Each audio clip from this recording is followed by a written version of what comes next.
by living it 1 hour at a time. I chose to quit. It wasn't an easy choice, particularly since I'd quit many times before without any lasting results. But this time I was desperate, and my desperation is what saved me. My desire to quit was greater than my desire to drink. That's really key. My desire to quit was greater than my desire to drink.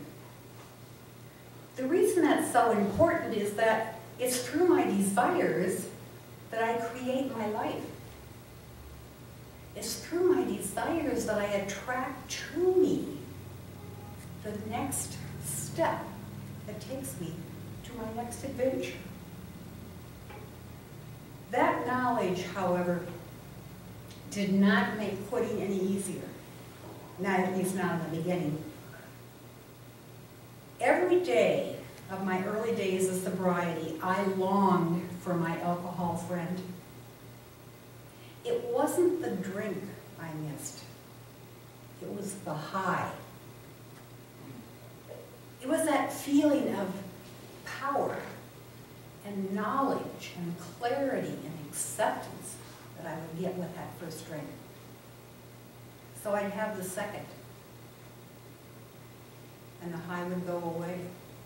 So I'd have the third.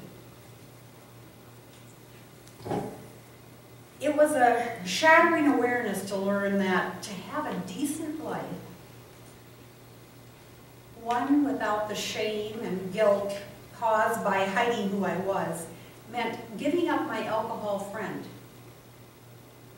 It was almost a physical pain, as if someone adored and cherished, worshipped even, was dying, and I had the power to save its life, but saving it would kill me.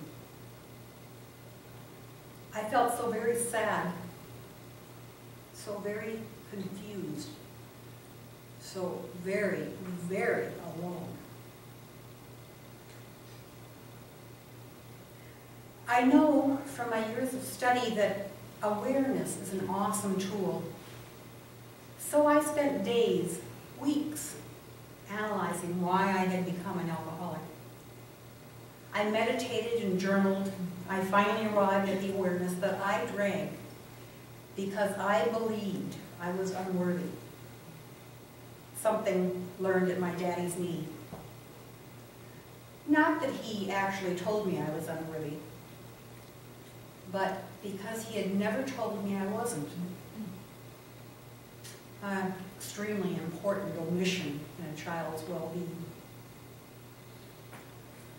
Not only did I feel unworthy, but I had spent my entire life trying to cover up this feeling. Nobody likes a whiner. So I had pretended to be somebody I wasn't.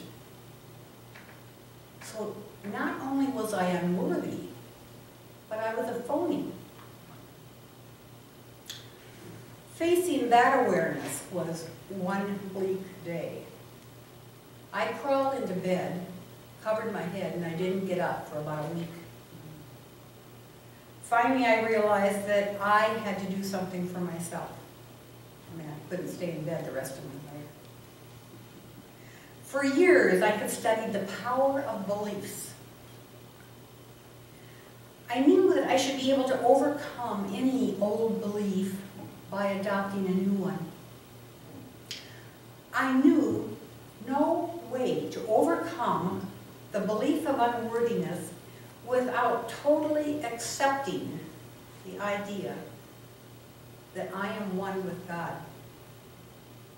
The idea that I am God is a concept that I have given lip service to for years.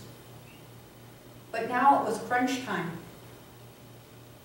I could no longer merely verbally support this concept. I had to take some kind of significant action.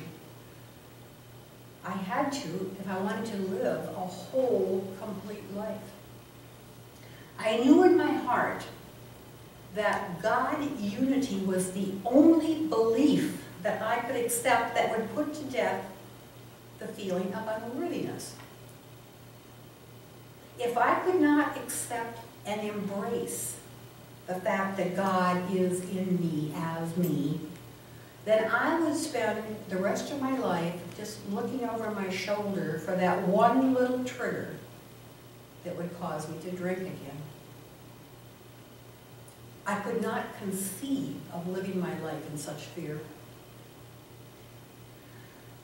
It became the most important thing in my life to reprogram my thinking.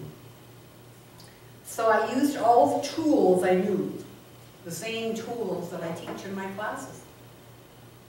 And I put up little sticky reminders all over the house, and I read and reread the books that speak a language to my soul. I saturated myself daily in that information. I had to become source, not just as a concept in my mind, but as an awareness of my true being. I must admit, I became slightly frantic because daily I was overwhelmed with cravings for the high. Everything that went wrong in a day urged me to have that drink to make it feel better.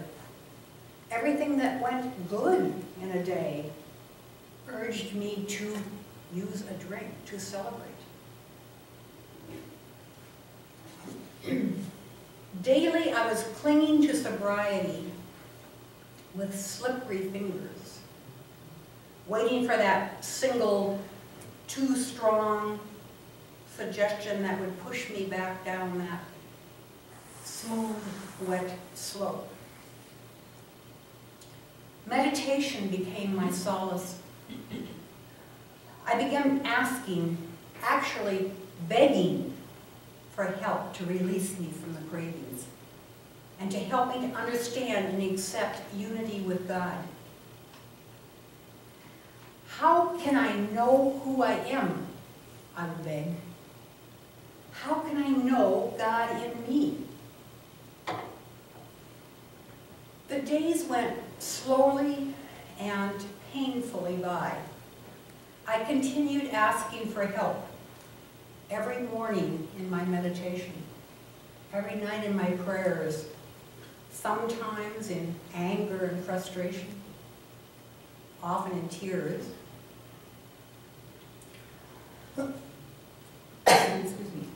Paramahansa Yogananda tells us that our intense desire to know God pulls God towards us with an irresistible strength, because God's desire for union with us is a magnetic force even stronger than our desire for God.